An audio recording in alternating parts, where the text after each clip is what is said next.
ಶ್ರೀರಾಮ್ ಸಮರ್ಥ. October 17. ಅನನ್ಯತೆಯಲ್ಲಿಯೇ ಭಕ್ತಿಯು ಜನ್ಮ ತಾಳುತ್ತದೆ. ಭಗವಂತನ ಹೊರತು ಭಕ್ತಿಯಾಗುವುದಿಲ್ಲ.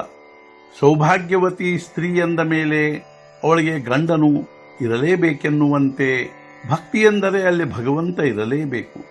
ಭಗವಂತನು ಭಕ್ತಿಯ ಪ್ರಾಣವಾಗಿರುತ್ತಾನೆ. ಭಕ್ತಿ ಹಾಗೂ ಮಾಯೆ ಇವರಿಬ್ಬರು ಭಗವಂತನ ಹೆಂಡತಿಯಾಗಿರುತ್ತಾರೆ. ಆದ್ದರಿಂದಲೇ ಅವರಿಬ್ಬರು ಸವತಿಯರಾಗಿರುತ್ತಾರೆ.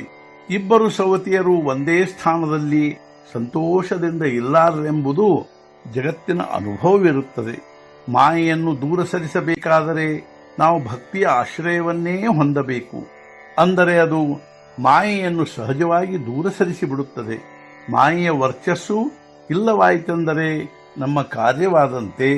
ವ್ಯಾಯಾಮ ಶಾಲೆಗೆ ಹೋಗುವ ಹಾಗೂ ಹೋಗದಿರುವ ಮನುಷ್ಯರಲ್ಲಿ ಸ್ವಲ್ಪಾದರೂ ಭೇದವು ಕಾಣಲಿಕ್ಕೇ ಬೇಕು. ವ್ಯಾಯಾಮ ಶಾಲೆಗೆ ಹೋಗುವ ಮನುಷ್ಯನ ಶರೀರದ ಮೇಲೆ ಸ್ವಲ್ಪಾದರೂ ಶರೀರ ಸೌಷ್ಠವ ಕಾಣಿಸಬೇಡವೇ? ಅದರಂತೆ ಯಾರು ಭಕ್ತಿ ಮಾಡುತ್ತಾರೋ ಅವರ ವೃತ್ತಿಯಲ್ಲಿ ಸ್ವಲ್ಪಾದರೂ ವ್ಯತ್ಯಾಸ ಆಗಲೇಬೇಕು. ನಮಗೆ ವಿದ್ಯೆ ಬೇಕಾದರೆ ನಾವು ವಿದ್ವಾಂಸರ ಸಹವಾಸ ಮಾಡಬೇಕು. ಅದರಂತೆ ನಮಗೆ ಭಕ್ತಿ ಹಾಗೂ ಆನಂದ ಬೇಕಾದರೆ ಭಗವಂತನ ಸಂಗತಿ ಹಿಡಿಯಬೇಕು. ಸರ್ವ ಸೃಷ್ಟಿಯು ರಾಮರೂಪ ಕಾಣುವುದೇ ಭಕ್ತಿಯ ಫಲವಾಗಿರುತ್ತದೆ. ಇದಕ್ಕಾಗಿ ಅನನ್ಯತೆಯು ಅತ್ಯಂತ ಅವಶ್ಯ ಬೇಕಾಗುತ್ತದೆ. ಅನನ್ಯತೆಯಲ್ಲಿಯೇ ಭಕ್ತಿಯು ಜನ್ಮ ತಾಳುತ್ತದೆ. ದ್ರೌಪದಿಯ ಅನನ್ಯತೆಯು ನಿಜವಾದದ್ದಾಗಿತ್ತು. ಭಗವಂತನ ಹೊರತು ನನಗೆ ಯಾರ ಆಧಾರವೂ ಇಲ್ಲವೆಂಬ ವಿಶ್ವಾಸ ಅನಿಸುವುದೇ ಅನನ್ಯತೆಯ ಸ್ವರೂಪವಾಗಿರುತ್ತದೆ.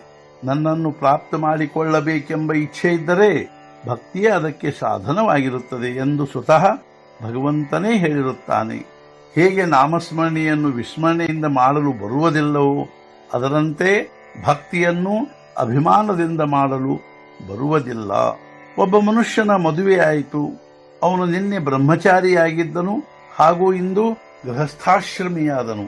ಆದರೂ ಅವನ ಜೀವನದಲ್ಲಿಯ ಇತರ ವ್ಯವಸಾಯಗಳು ನಡೆದೇ ಇರುತ್ತವೆ. ಅದರಂತೆ ನಾವು ಭಗವಂತನವರಾದರೂ ಕೂಡ ನಮ್ಮ ಪ್ರಪಂಚದ ಎಲ್ಲ ವ್ಯವಹಾರಗಳು ಸರಾಗವಾಗಿ ನಡೆದೇ ಇರುತ್ತವೆ. ನಾವು ನಡೆದದ್ದೆಲ್ಲವನ್ನು ಭಗವಂತನಿಗೆ ಹೇಳಬೇಕು. ಭಗವಂತನ ಅಸ್ತಿತ್ವದ ಅರಿವನ್ನು ಇಟ್ಟುಕೊಳ್ಳುವುದಕ್ಕಾಗಿ ನಾವು ಮಾಡುವುದೆಲ್ಲವನ್ನು ಭಗವಂತನಿಗೆ ಹೇಳಿ ಮಾಡಬೇಕು. ಭಕ್ತಿಯಿಂದ ಭಗವಂತನು ಸಾಧಿಸುತ್ತಾನೆ ಹಾಗೂ ಫಲಾಶಿಯು ತಾನಾಗಿಯೇ ಕಡಿಮೆಯಾಗುತ್ತದೆ.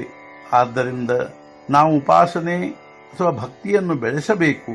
ನಾನು ದೇಹವಿರುತ್ತೇನೆ ಎಂದು ಅನ್ನುತ್ತಾ ನಾವು ಈ ದೇಹದವರಾಗಿರುತ್ತೇವೆ. ಅದರಂತೆ ನಾನು ದೇವರವನು ಇರುತ್ತೇನೆ ಎಂದು ಅನ್ನುತ್ತಾ ಹೋಗುವುದರಿಂದ ನಾವು ದೇವಸ್ವರೂಪರಾಗುತ್ತೇವೆ. ಆದರೆ ಇದನ್ನು ಸಾಧಿಸುವುದಕ್ಕಾಗಿ ಸಗುಣೋಪಾಸನೆಯ ಅವಶ್ಯಕತೆ ಇರುತ್ತದೆ.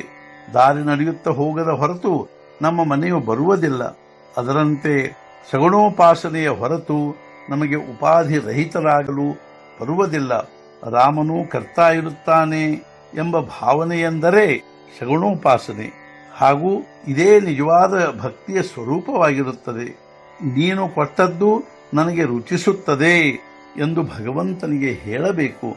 ನನ್ನ ದೇವರಿಗೆ ಇದು ಹಿಡಿಸುವುದೇ ಎಂಬ ಭಾವನೆಯಿಂದ ಜಗತ್ತಿನಲ್ಲಿ ವ್ಯವಹರಿಸಬೇಕು.